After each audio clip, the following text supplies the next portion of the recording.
সফেদার ইংরেজি নাম হলো স্যাপোটিলা। এটি এক প্রকার মিষ্টি ফল, বহুবর্ষজীবী এবং চিরসবুজ বৃক্ষ।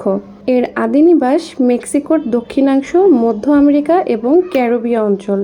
বাংলাদেশ, ভারত, পাকিস্তান, মেক্সিকোতে এর ব্যাপক উৎপাদন হয়। এই গাছের ফল আসতে প্রায় 5 থেকে 8 বছর সময় লাগে।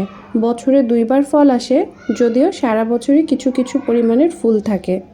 এই ফলে আছে বিভিন্ন রকমের খনিজ পদার্থ সহ ভিটামিন এ এবং ভিটামিন সি।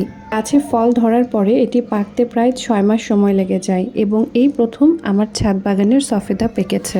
গার্ডেনিং যাদের হবি, একমাত্র তারাই এই আনন্দ অনুভব করতে পারবে। ফলগুলো যেহেতু খুবই মিষ্টি এবং পুষ্টিকর, আমাদের প্ল্যান আছে এই একই ফলের বীজ থেকে চারা করে আরও 2-3টা গাছ করার। So let's hope for the best. এই গাছটিকে আমরা সংগ্রহ করেছি আন্তর্জাতিক বৃক্ষ মেলা থেকে প্রায় 2 বছর আগে। And that's all for today. Bye bye.